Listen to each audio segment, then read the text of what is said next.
Jadi sekaligus kami akan evaluasi karena dari tadi Pak Harun berikan penghargaan pada kami, itu sebenarnya bukan persoalan prestasi, tetapi tantangan bagi kami bahwa perlu ada kolaborasi antara teman-teman rekan-rekan media dalam mengelola kalau memang ini sangat urgent dan berdampak pada capaian-capaian kami di Direktorat, pasti akan dilanjutkan.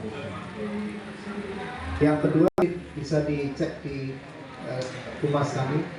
Jadi beberapa yang sudah kerjasama dengan Dirjen Humas, setiap event yang ada di Humas itu termasuk di rekan media ketika ada kegiatan. Oh iya, ya kerjakan sudah ada. Oleh karena itu kendaraan saja tapi sudah menjadi bagian dari sebuah kinerja dari sebuah instansi. Saya kira Bimas itu juga akan seperti bisa memberikan masukan dampak yang ditimbulkan oleh pekerjaan itu ada. Saya kira itu. Belum. Masih terus. Kalau saya sih jutaan. Dan ini yang ingin menjadikan Prambanan sebagai momentum dari kebangkitan dari religiositas umat Hindu di Indonesia kan yang lebih besar dari itu. Tapi dalam setahun terakhir ini 14.000 itu ya sudah cukup besar. Ini baru setahun, Mbak. Mudah-mudahan tahun depan. Kalau dulu kan masalahnya kan MOU-nya belum ada, Mbak. Ketika belum ada MOU, jadi wisata religinya itu tidak kelihatan. Kenapa tidak kelihatan? Karena di situ aksesnya nggak bisa. Kalau kita sudah masuk Prambanan itu urusan PWC, bukan lagi urusan religi gitu. Mau sembahyang, mau apa itu dianggap wisatawan. Nah kalau sekarang yang ingin sembahyang itu punya pintu khusus. Jadi punya pintu khusus. Jadi sembahyang di sana itu punya akses khusus untuk sembahyang, tidak masuk ke wisatawan. Nah ini yang sudah berlangsung.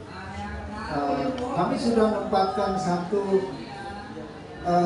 petugas di situ yang siap setiap jam, setiap hari melayani umat, dan itu kita berikan insentif dari teman-teman di PSN dan juga dari bantuan kita. Kita buat profiling dari Prambanan. Ini sedang dikerjakan. Itu kalau itu selesai, itu bisa dipublish dan itu bisa diakses oleh siapapun di dunia virtual terkait dengan Prambanan itu apa, dari sejarah, arsitekturnya, konten teologi keagamaannya, kebudayaan dan seterusnya. Itu dipakai satu cara untuk mempromosikan Prambanan di tingkat internasional. Ritual itu kemarin kami sudah melaksanakan doa bersama dengan lintas agama, itu bisa menghadirkan 1.000 orang untuk doa aksi solidaritas kita dengan Palestina. Dan ada satu kegiatan seminar internasional literasi keagamaan, dan itu peminatnya luar biasa. Karena mereka baru tahu bahwa Prambanan itu tidak loro jonggrang gitu. Bukan loro jonggrang gitu. Dia punya catatan yang masih tersimpan dalam berbagai persyaratan yang disebut dengan prasasti. Dan itu kita kupas sehingga nanti suatu saat Prambanan ini menjadi pusat studi keagamaan di Indonesia. Jadi kalau orang ingin mendalami Prambanan dalam aspek arsitekturnya, dari aspek lingkungannya, karena di situ di relief Candi Prambanan tergambar satu tumbuhan yang memang khas Jawa, yaitu Kalpataru.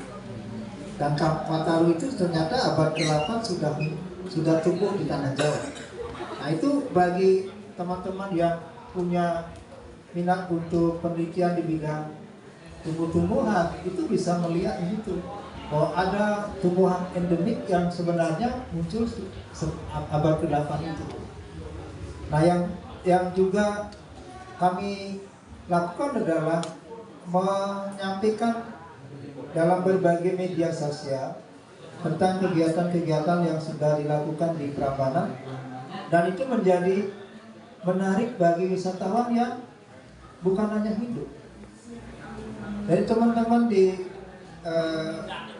umat lain juga sering juga ke situ ketika kami ada sembahyang.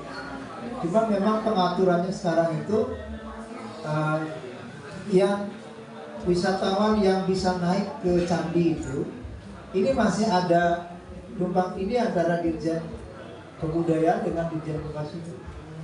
Semestinya itu tidak semua wisatawan bisa masuk ke ruang candi utama.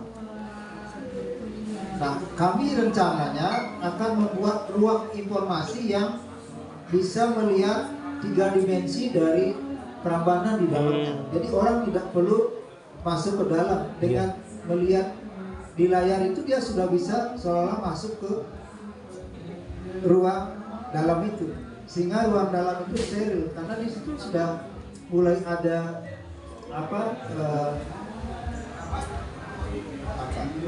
kerusakan di tembok itu. Maka itulah sebabnya tidak diberikan izin untuk orang masuk lebih dari 11 orang ke dalam. Nah, mudah-mudahan program ini bisa kami capai untuk atas bimbingan Mas Guru dan Pak Fauzi